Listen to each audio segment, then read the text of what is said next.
So resume writing.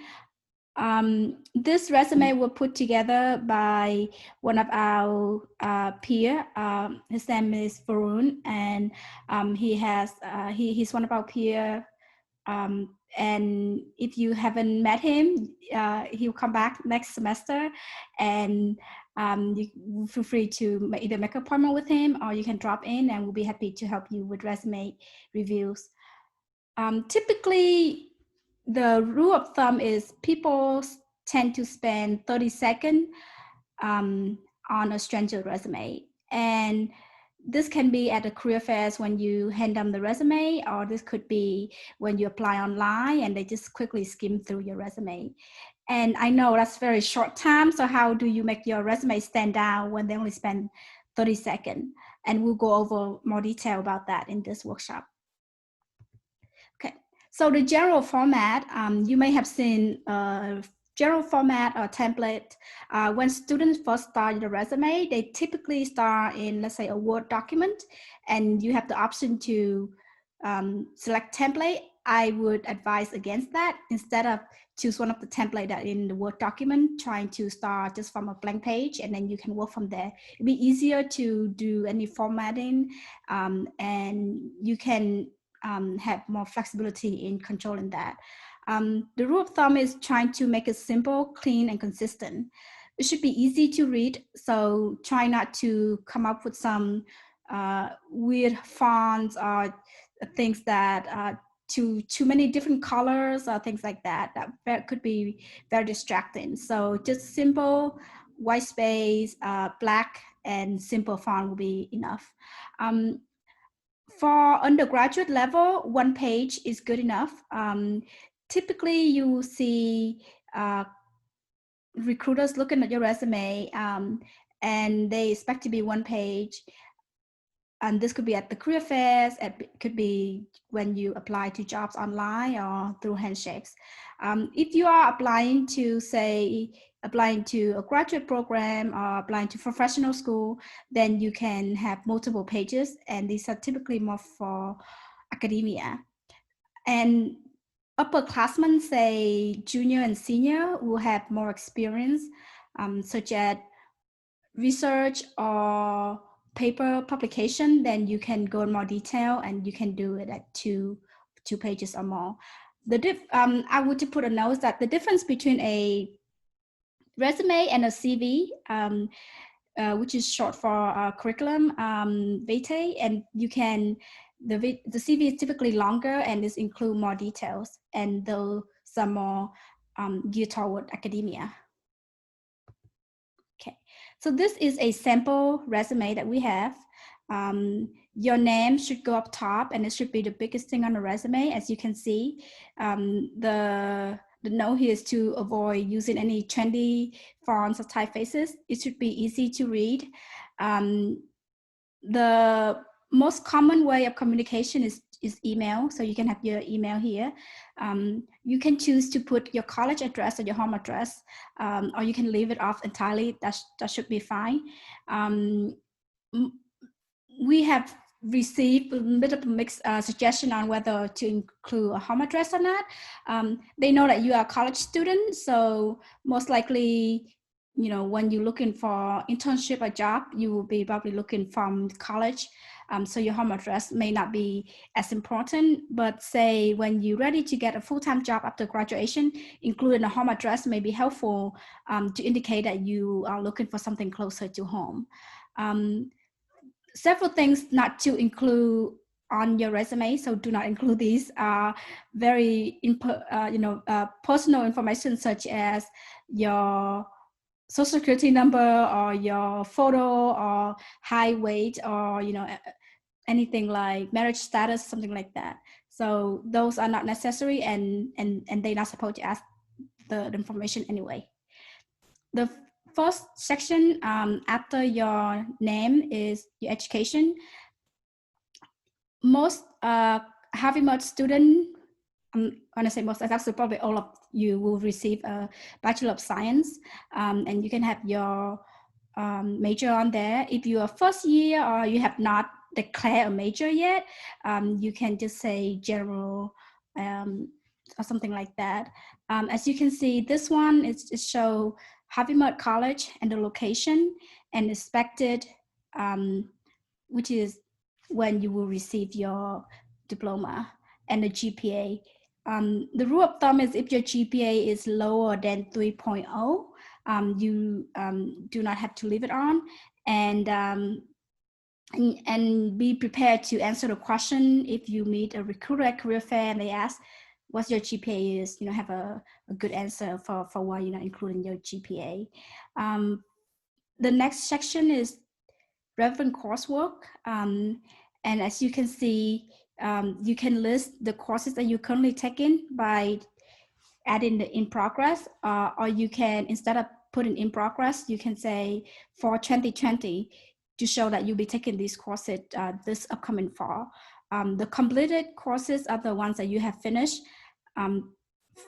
Some of what it means by relevant is, for example, if you're applying to an engineering position, then think of all the courses that you think would be relevant to that position that you're applying to. You don't have to list out all of the courses because that may take up a lot of space. So be mindful about what type of courses you want to include. The honor and awards, these are could be helpful to add, may not be necessary as much if you have more experience or more internship. I would say those may be more relevant, so move those up a little bit and then move the honors and awards section down below. The skill section could go underneath the relevant courses as well. And for example, this resume template separate to the programming languages and then the software. I would go even further and put in parentheses how familiar you are with these languages or software. So if you feel like you're very good at Java, in parentheses, you can say advanced or proficient or expert. So that would allow the person reading it to gauge your understanding of the specific skills. The next part, and these would be typically take up the most space on your resume, is the experience section. And you have some flexibility in naming it. Some of our students have some hesitation to really say, should I separate my work experience more so than, let's say, my experience I have gained in school through, say, clinic projects or research experience. I would say that depends. If you applying to more industry work, then definitely put your work experience internship up higher, because that would be most relevant. If you apply to, let's say, REU research, then move your research experience up, and then that would highlight those experience to the person reading it. This person separate the experience section into two: the clinic project experience through the LLNN, and then the Southern California Edison. And the work experience are things that they feel like it may not be as relevant, so they have it down below. Another thing to keep in mind is the timing. As you can see on the right-hand side, they have the date in reverse chronological order. That is the way to do it. Just imagine kind of like you go back in time. So the first, the things that you have done most recently come first, and then the other thing comes second, and just go back in time. If there are experiences that you feel that is more relevant, you can like play with it a little bit and move it up higher. Let's say if this person applying to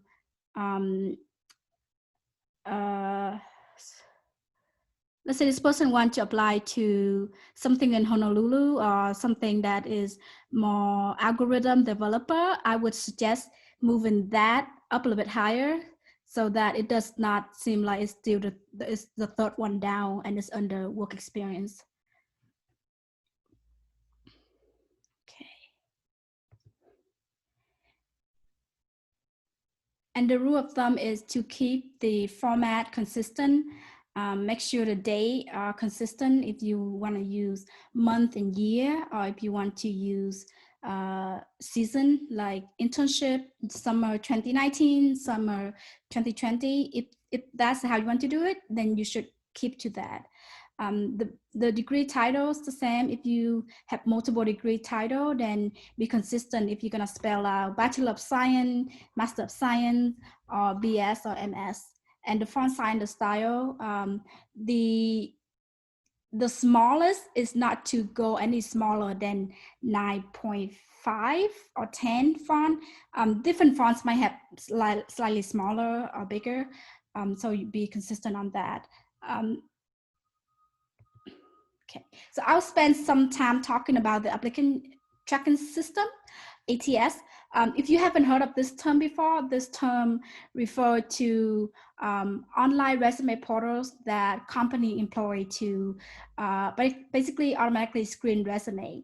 As you can imagine, big company probably receive thousands, if not tens of thousands resume for a particular position. So there's no way that they can have the personnel to look over through every resume. So they often put them through an applicant tracking system, ATS.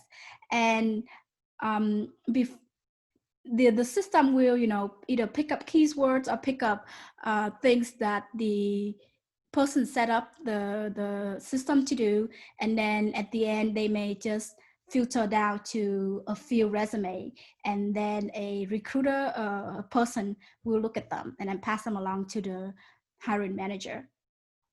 Many resume never make it past the ATS algorithm. So how do you make your resume so that it will help you with that process? So a few things that you can do with that. So these are our suggestions, and of course, there are probably more tips and strategies that you can use, but these are some of the things that easy to tackle in this process. Do not include any information in the header or the footer. I would say this probably applicable to a paper resume too. Do not include, because sometimes you include things and when you print it out, you may miss something or it may not be visible. Do not include hyperlinked. For example, if you include your email address, just spell it out, don't hyperlink it.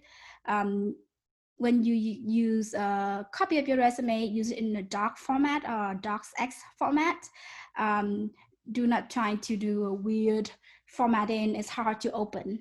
And it's the same if you planning to email your resume to somebody, then use you can either use doc or change it to PDF files. It'll be easier so that it does not mess up with the formatting when they open it on their computer. You don't have to use fancy design, especially if you be careful if you're trying to use multiple colors or you try to have a color background that is not white. It may be hard for the ATS to pick up the word that you're trying to include. Trying to keep your resume one column. As you can see, some of the Word document templates have divided the resume template into multiple columns or multiple sections. Those are very difficult for the ATS system to pick up. Tailor the resume to the job description. This is very important. The keywords such as these are the things that you would read in the job expectation or the job duties, trying to mimic and tailor your experience.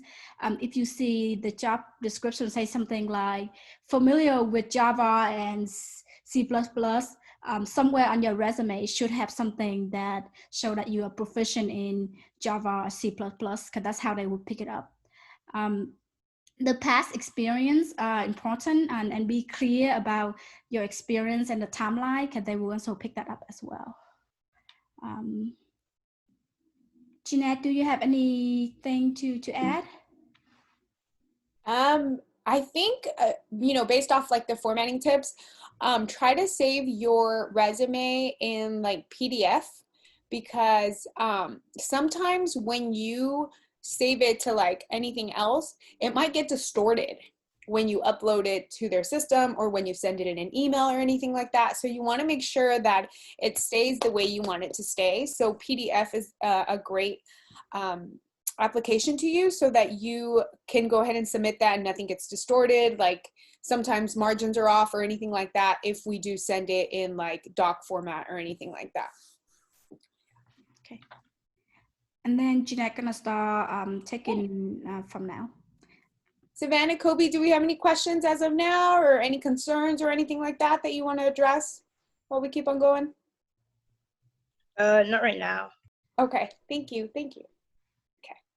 Okay, so a resume. I always like to think that a resume is somewhat of a love letter. So you're pretty much writing a love letter to this employer that you want them to hire you, right? So you want to showcase what you've done. You want to show off that you know what to do, you know how to do it, you've done it before, and just all the experience and learning that you have done so far, how you can apply it to this new job. So that's why I think of it as like a love letter, trying to, you know, make it seem not as intimidating.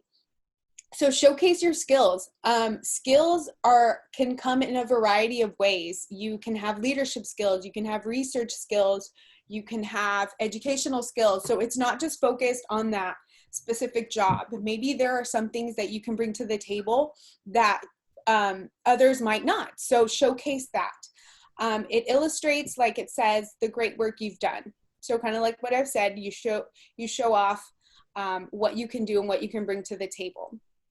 Also, show your interests. Maybe this is a new position that you aren't so sure about, but you feel like your skills are transferable to this position.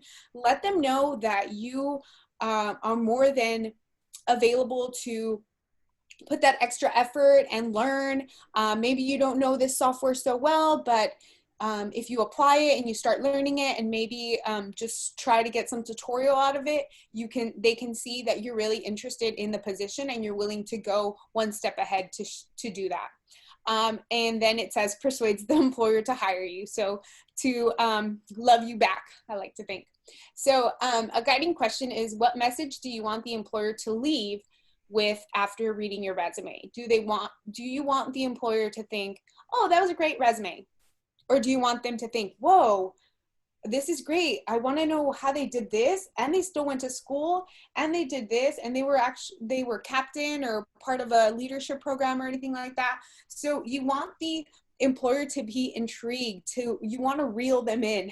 I like to use a lot of different metaphors and analogies, but you want to reel them in. You want to keep them captivated, and you want them at the end of the day to say, I'm going to call Savannah, I'm going to call Kobe, because I want to know how they did this, and they have a little experience here, but I'm pretty sure we could teach them. So let's move forward and call them up and set something up. So this should help guide your the way you should organize your resume, just how Lillian had shared like the different headers and things like that. So do you want to move to the next one, Lillian? I don't think I can. Okay, thanks. So the organization of your resume. So I know that Lillian shared a copy of like a resume sample. So the order of your resume should follow the inverted pyramid. So like the most important, the most relevant at the top, the less important in the middle, and then the least important towards the end. So for example, if you're going for, let's just say, a data position, I don't know, research position. And if you have maybe one research experience, go ahead and put that at the top because it's more relevant, it's more relatable. They know that you have that experience. And then maybe the ones in the middle can show off the other types of experiences you have. So they can say, oh, they have a year or two experience in research, and the other ones are in leadership or anything else like that. That way they know that you can juggle multiple things, and they know that you're still interested, because even though you only showcased 2 years, it means that you still want to learn more. You want to do more within that area. And it also helps with what Lillian had shared before about having key terms that are used in the job description. So the most important would be like the research. So maybe you have different key terms or words that are related to the job description, and that way it stands out. And then towards the middle, like I said, it's not that it's less important, it's just not as relatable, not as relevant as the other experiences. And then the least important at the end, maybe you can showcase your organizations, you were part of a club, you were part of a team, because all those, even though it says least important, it's not least important, it's just not as relatable, because working in a team, working in a club, in an organization, it can showcase that you have team leadership, you know how to work in a group, you know how to work independently if your group was small or if you had a leadership role. It also showcased your communication skills. You were in this group or you were in this organization for 2.5 years. It shows that you were able to move up within that organization, or you're able to lead meetings with over 20, 25 students. It's not least important, it's just not as relatable, I like to think. Okay, so the experience order. So like I had mentioned before, they're listed in reverse chronological, so the most recent should be at the top. But if you have a research opportunity that relates to the job, then maybe you want to put that up there, and the header or the heading could be relevant experience. And then the other sections could say work experience, or they could say tech experience, work experience, volunteer experience. So it's just playing with the headers and just making sure that the one at the top is the most relevant to the job that you're applying. So if you're applying for a job, data one, you want to put the most relevant coursework up there. If you're applying to a different job and you think maybe your leadership experience could be at the top, then move that one, and that could be for a different resume. So you always want to have a variety of resumes. They can all have the same experiences, they can all have the same format, but just play around with the headers just so that it is unique to each job. Okay, so highlight experiences by creating separate focused experience project sections. So like I had mentioned before, just highlighting, making sure that they stand out. Label the sections. You want to make sure you use bold, maybe not as big, like a size 16 font, but if everything else is like a size 10, size 12, maybe you want to make your headers size 13 or 12.5, just to make it slightly bigger and just make it stand out a little bit more. And then I think I pretty much covered should be at the top of your list, the most relevant. Any questions, Savannah, Kobe? Good? Okay. Okay, so reordering experience. So for example, the one on the left-hand side, it says the experience was a group project. So the way that you could break that up is you could put the intern up on top, because it's where is it then? Yeah. So you could put the internship on top if you're applying for like an internship, and that way it's more relevant. And then you want to make sure just to separate it by headers. So that would be like your internship experience. And then maybe the group project could be more of a leadership, or it could be just work experience. So just like I said, just playing around with headers. Don't feel limited. If you have maybe a lot more volunteer experience than work experience, play around with that. It can still be relevant experience. They don't have to know that it was volunteer. The header doesn't have to say volunteer. It could say relevant experience. It could say leadership experience. Maybe you volunteered at a City of Hope event and you were the lead and you were in charge of doing all this and that. Then that could be leadership experience. It doesn't have to, it's not tied down. It's not tied to that actual experience that you had. Okay. So tailor your resume, change the name of experience sections, okay? So robotics projects versus programming projects. So just play around, like I said, play around with the names. What you want to use is, like I said, job description. So when you look at a job description, highlight words that they tend to repeat a lot, highlight words that seem to stand out, that you're like, oh, that's what we're gonna be doing if I get this job. Highlight those words, and those words can be how you tailor your resume. So instead of saying, maybe worked together and they used collaboration, you want to use that word collaboration that was in that job description in your resume. That way they know that you tailored it just to fit that specific need to that resume. Tailor the bullet points to the position. So, you know, change the name of the order of the bullets. If you feel like this experience doesn't stand out as much, or you feel like, oh, it's a little weak, I'm gonna work on it, you know, move things around. It's all about showing who you are on a piece of paper. It's really hard to make a great first impression on a piece of paper, but as long as they know that you were focused and that you took the time to read the job description, to do the research on the company, to make sure that you know what they're doing. For example, a lot of companies will post on their social media that they do a lot of volunteer work, that they do a lot of research or anything like that.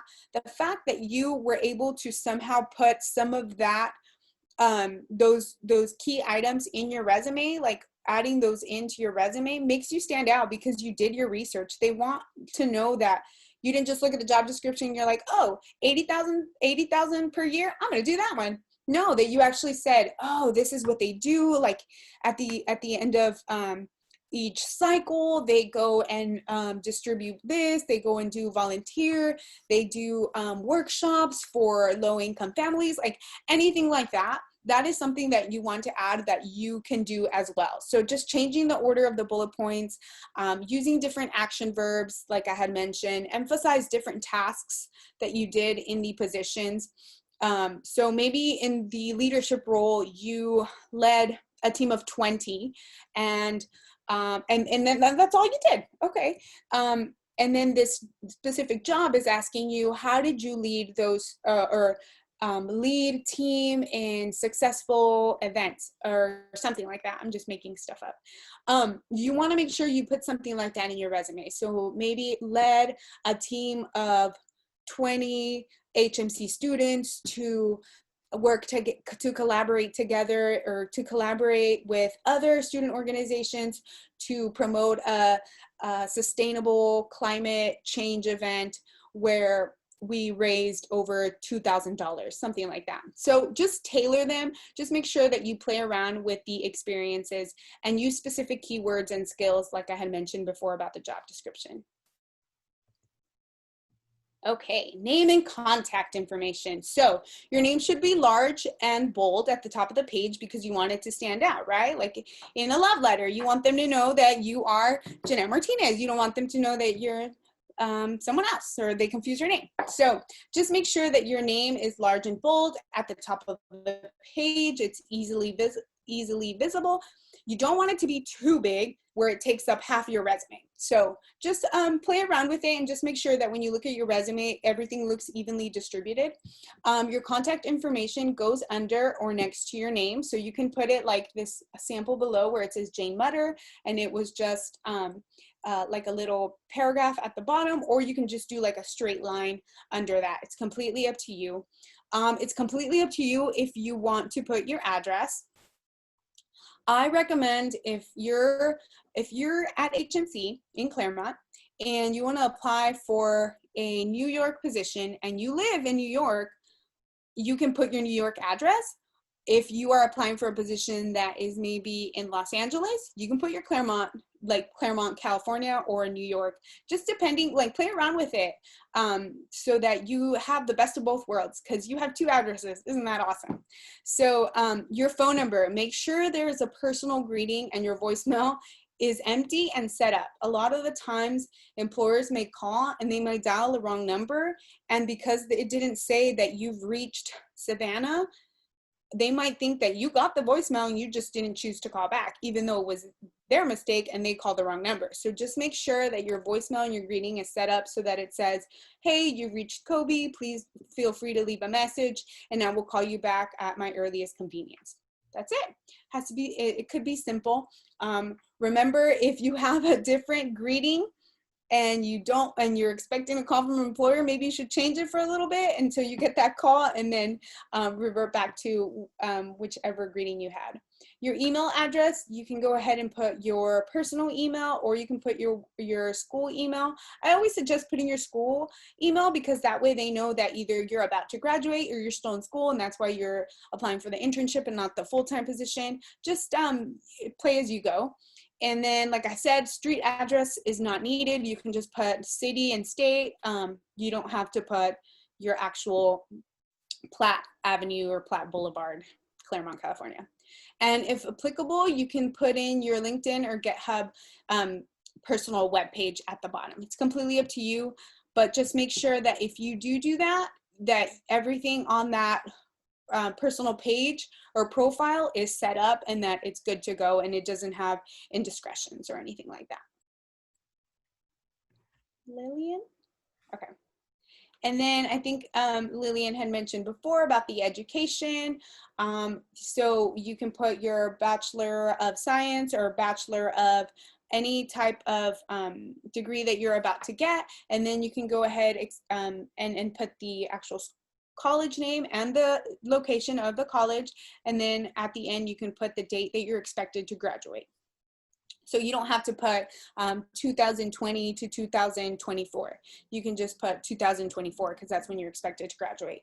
And then your relevant coursework, like I said, if they're looking for something within the chemistry, the sciences, and you want to put in that relevant coursework, you can go ahead and do so. There's no need to put the course numbers. Just as long as they know that you have taken or are taking those classes, or that you have experience in that coursework, that's always great. And then just below, you'll have the school, the location, your major, the expected graduation, GPA, if above a 3.0, if not, don't put it. That is not detrimental. They want to see that you have experience, not that you have a certain number. So it's all about what you can bring to the table at the end of the day. And then relevant coursework, like I had mentioned before. Yeah. I'll add your major. Sorry, go ahead. Go for it. Go for it, Lillian. Okay. So I'll add one thing is that the one question that came up more recently is some of our students are taking online courses that is not offering at MUD. For example, they may take in online classes on various websites like Khan Academy or things like that, and they ask, can I include those under relevant coursework? I say yes, you could include those, but just make a note that it's not something that you have taken at Harvey Mudd, so that there's no confusion.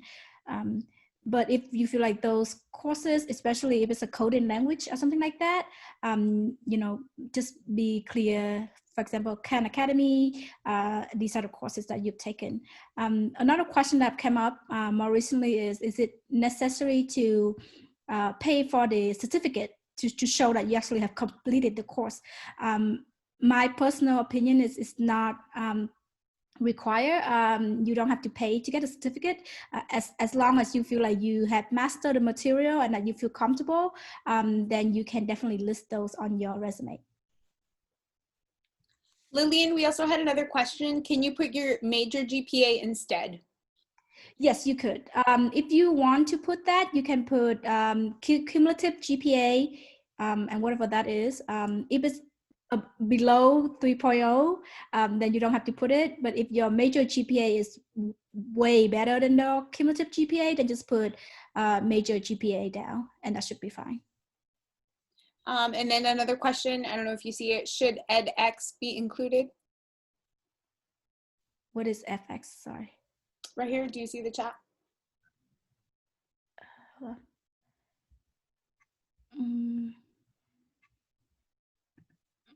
The online courses. Okay. Yes.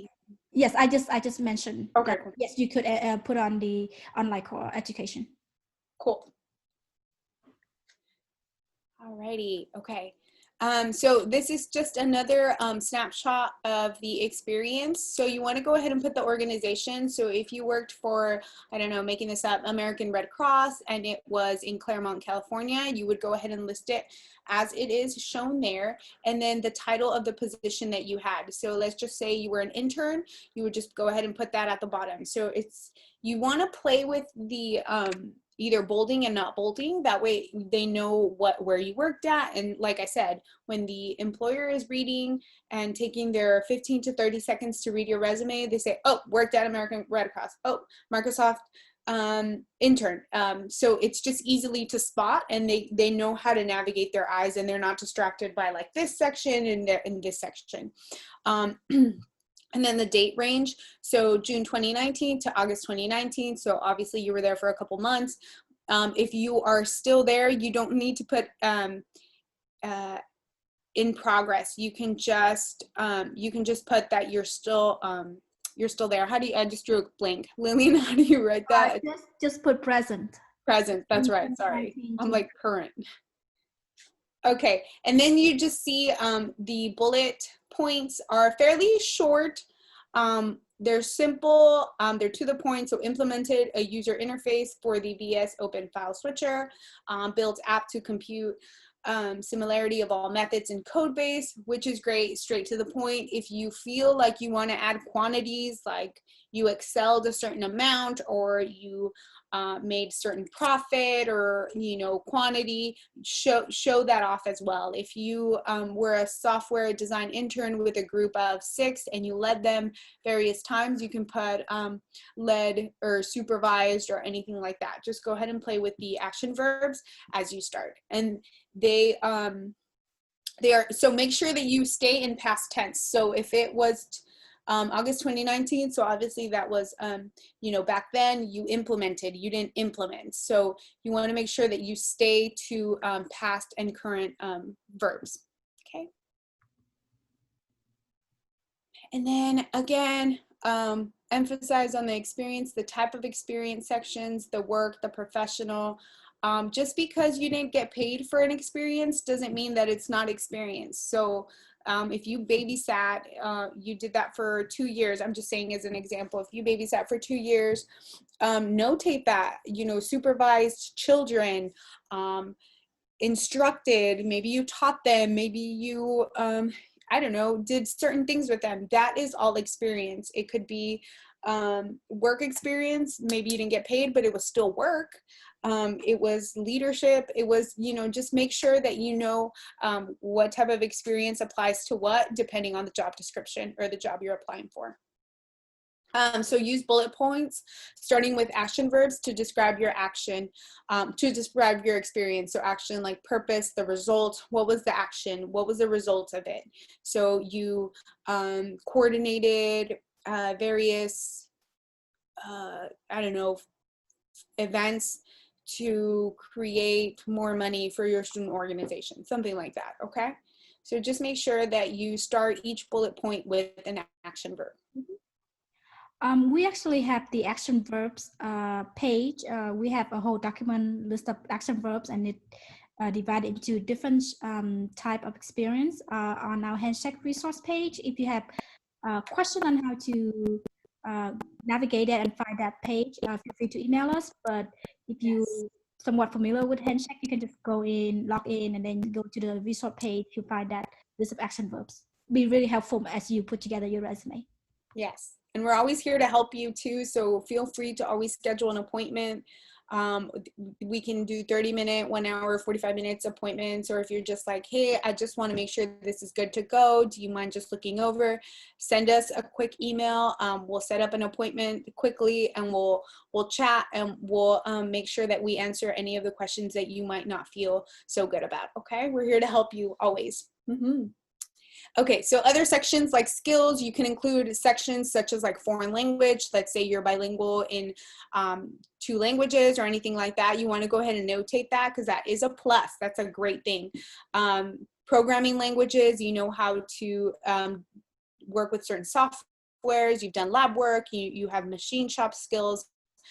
All these skills, even though they might not pertain to the job, but the fact that they know you know how to do it, this is great. So for example, I'll just say an example. At my old job, I used to, well, I mean, I do, I speak Spanish. So there was someone that came in and that spoke Spanish. That wasn't needed for my position, but they're like, oh, Jeanette speaks Spanish. I remember she wrote that. Hey, can you help translate? Boom. So all these things that'll make you stand out, and that they'll know that they can count on you to get the job done, plus that. Okay. Use such language such as experienced with, familiar with, proficient. If you're not proficient, go ahead and just put like experience with, that way they know that you've done something like that before, but you're not 100%. You know how to do it, and that way they can teach you even more so that you can become proficient. So what a company wants, or an organization, an employer, what they want to do is that they want to know that they can count on you and that you're able to learn and to adapt to their environment. So the fact that they can teach you is a great plus, as opposed to, no, I already know how to do it. Like, thank you so much, I'm proficient. But the fact that they can teach you and you're still learning all these things while you're working, that's always great too. So those are just some examples. And if you have any publications or awards or extracurricular activities, if there's space, great, add it. And even if there's like a teeny tiny bit of space, you can even add it and make sure that the font is small, not too small where they have to wear, you know, they have to use a magnifying glass, but you want to make sure that if you do add it, make sure that it doesn't take away from what's going on up here, okay? It's always great, but if you feel like it's already going to go to the second page or it's dragging, maybe you shouldn't put it in. It's completely up to your it's completely up to you, but if you feel like it's going to drag, like it's going to go to another page or anything like that, go ahead and use that to your discretion. Again, like I said, sometimes if we save it in a Word doc and it doesn't go to the second page, but when we change it to a PDF and it changes to a second page, we want to be aware of that. So just play around with your resume and the fonts and things like that, okay? Question.